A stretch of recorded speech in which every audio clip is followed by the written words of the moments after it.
Eu sou Roberto Rizzuti e este é o Evangelho em Ação. Evangelho em ação. Hoje, uma reflexão objetiva e prática do Evangelho com Júlia Moretti e Lorenzo Ritti. Júlia, Lorenzo, é com vocês. Bem-vindos à nossa conversa de hoje. A gente vai mergulhar numa passagem bem conhecida, mas sempre rica, lá do Evangelho de Lucas. Capítulo 5, versículos 33 a 39. Pequenininha, mas, nossa, tem muita coisa aí pra gente conversar. Tudo começa, com o pessoal chegando para questionar Jesus. Fariseus, mestres da lei. Eles apontam uma diferença, bem na cara. Olha, os discípulos do João Batista, os nossos, eles jejuam, oram, mas os teus? Os teus comem e bebem. Fica aquela coisa no ar, né? E o que a gente quer fazer aqui é justamente desvendar as respostas de Jesus. Ele não responde direto, ele usa imagens, né? O noivo, o remendo na roupa velha, o vinho novo nos odres velhos. O que ele queria dizer com tudo isso? Então, bora lá. A gente parte dessa tensão, práticas religiosas que todo mundo respeitava, versus, o jeito de Jesus e os discípulos, que parecia diferente, talvez mais relaxado.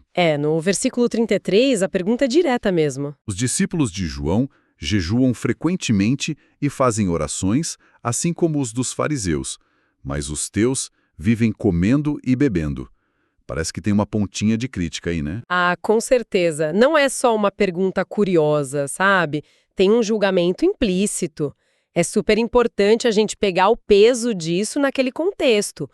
Jejuar, orar bastante, isso era visto como sinal de piedade séria, de devoção mesmo. Era o esperado, né? Era como as pessoas mostravam, que estavam buscando a Deus, se arrependendo, tinha um valor social e religioso enorme. Uhum. Então, chegar e falar, os teus comem e bebem, é quase como insinuar uma falta de rigor espiritual, sabe? Uma leveza que talvez parecesse inadequada para eles. E o mais interessante é isso, essa diferença de comportamento, essa quebra de expectativa, vira o estopim para um diálogo muito mais profundo. Eles querem uma explicação para essa dissonância aparente. E a resposta de Jesus, ele não se defende dizendo, mas eles jejuam um escondido ou algo assim.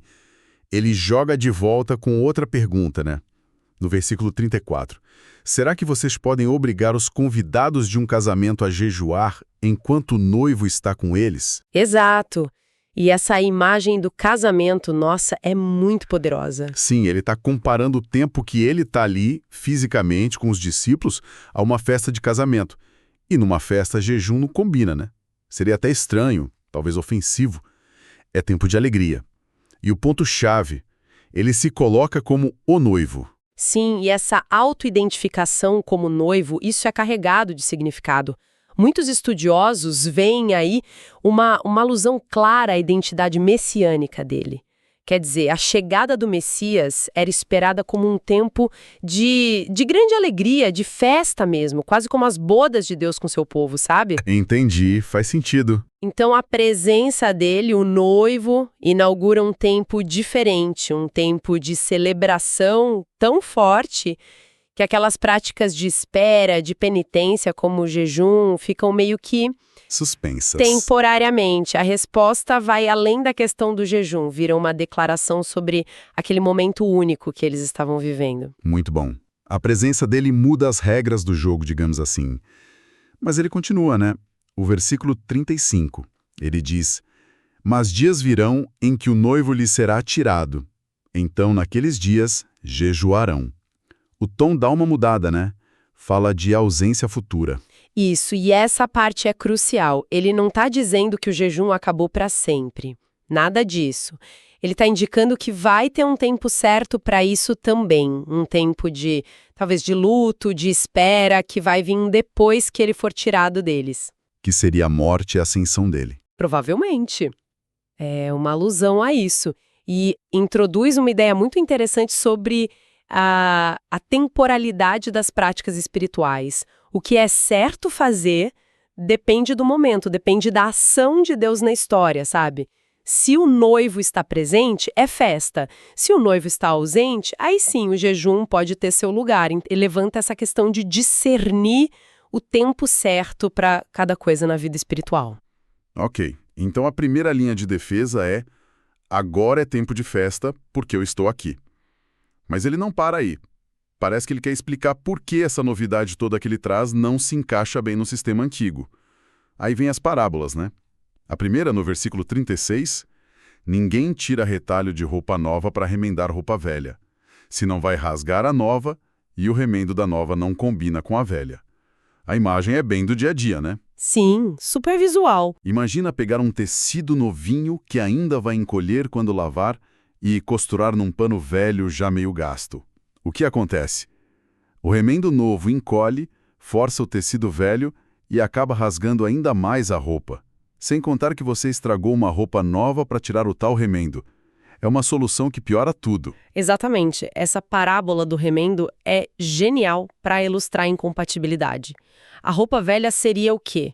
O sistema religioso judaico da época, né? Com suas tradições, a forma como interpretavam a lei, os rituais, incluindo o próprio jejum que começou a conversa. Certo. E a roupa nova? Bom, aí é a mensagem de Jesus. A realidade do reino de Deus que ele anunciava. Uma nova aliança, um jeito novo de se relacionar com Deus. A mensagem implícita é muito forte. Não dá para só remendar o sistema antigo com pedaços do novo. Simplesmente não funciona. O que Jesus traz é tão diferente, tão radicalmente novo, que tentar costurar isso na estrutura antiga acaba destruindo as duas coisas. Não é uma reforminha, sabe? É algo que exige um tecido completamente novo, aponta para uma ruptura mesmo. Nossa, faz todo sentido. A imagem do remendo já seria suficiente, talvez. Mas ele continua, usa outra metáfora, talvez ainda mais potente, né? Versículos 37 e 38. E ninguém põe vinho novo em odres velhos, senão o vinho novo romperá os odres, o vinho se derramará e os odres se estragarão. Pois é, outra imagem do cotidiano deles. Os odres, aquelas bolsas de couro para guardar líquido. Vinho novo ainda está fermentando, né? Soltando gás, expandindo. Aham. E o odre velho? Já está usado, esticado, ressecado, perdeu a elasticidade, não aguenta a pressão da fermentação. O resultado é um desastre. O odre rasga, o vinho se perde todo e o odre fica inutilizado, perde tudo. Exato. E aí ele mesmo dá a solução. Pelo contrário, vinho novo deve ser posto em odres novos. Só um odre novo, flexível, que consegue segurar a força do vinho fermentando. E o que é fascinante aqui é como essa parábola não só repete a ideia da anterior, mas aprofunda. O vinho novo, isso é a mensagem de Jesus em toda a sua força, né? Dinâmica, cheia de vida, transformadora. Alguns até veem aqui uma alusão ao Espírito Santo, essa força vital. É algo que ferve, que expande. E essa potência toda precisa de odres novos. E o que seriam esses odres novos? Boa pergunta. A gente pode pensar em novas mentalidades, sabe? Corações abertos, transformados mesmo, novas formas de viver em comunidade, talvez, novas estruturas de pensamento, de prática religiosa. Entendi. As formas antigas sejam as instituições, os hábitos mentais, os rituais que ficaram rígidos demais, elas simplesmente não conseguem conter essa energia nova. Elas arrebentariam. Se a gente conecta isso com o quadro geral, Jesus está dizendo de forma bem clara que o que ele traz exige uma receptividade radicalmente nova. Não adianta só adaptar o velho. Precisa de algo genuinamente novo para conter o novo. É um chamado para uma transformação estrutural e pessoal, né? Ele diz: e ninguém, depois de beber o vinho velho, quer logo o novo, porque diz, o velho é melhor. Ué, depois de exaltar tanto o novo, ele termina dizendo que o pessoal prefere o velho. Como a gente encaixa isso? Essa frase, essa sim gera discussão.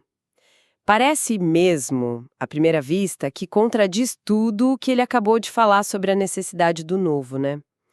Uma interpretação muito comum e que faz bastante sentido, é que Jesus está fazendo aqui uma observação meio psicológica, sabe? Quase sociológica, sobre a gente, sobre a natureza humana.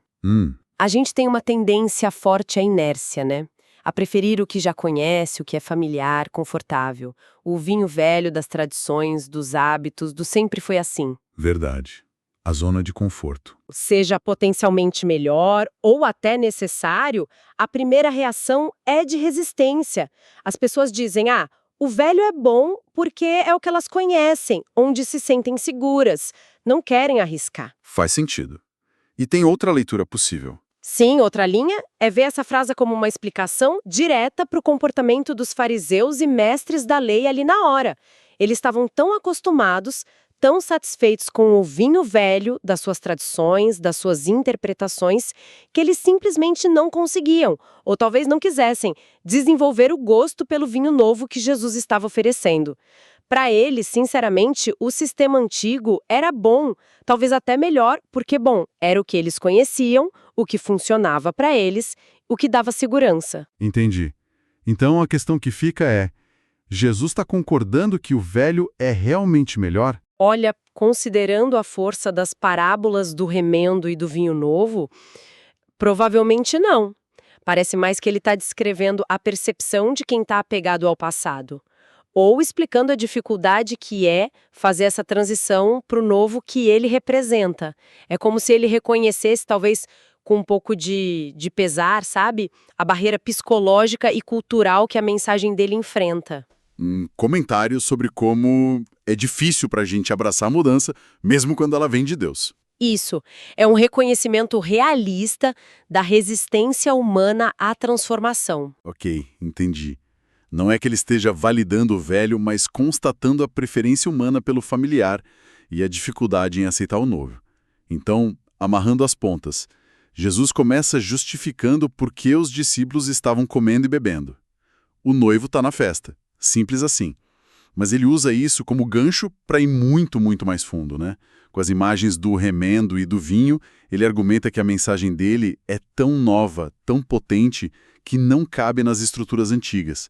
Precisa de algo novo, atitudes novas, pensamentos novos, talvez até comunidades novas para receber o que ele está trazendo. Exatamente. A passagem inteira é um retrato fascinante dessa tensão constante entre tradição e revelação, né?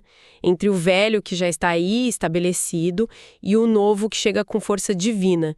E as parábolas são brilhantes para mostrar não só que eles não combinam, mas que tentar misturar força é destrutivo. E que precisa de recipientes adequados, que no fim das contas apontam para quê? Para corações e mentes abertos, flexíveis, dispostos a essa transformação que ele propõe.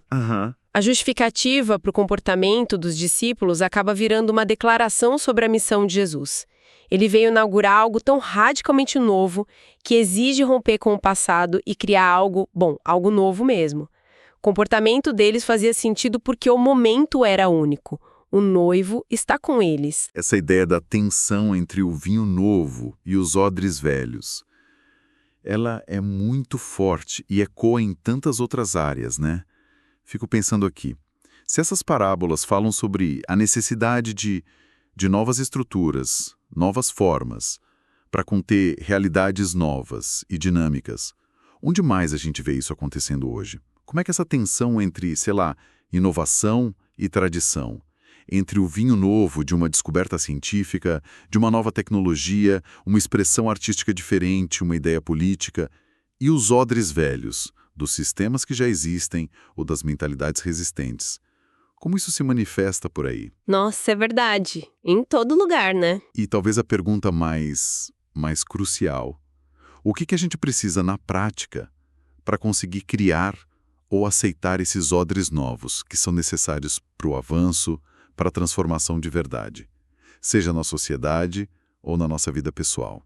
Fica aí essa provocação para a gente pensar um pouco mais. Evangelho.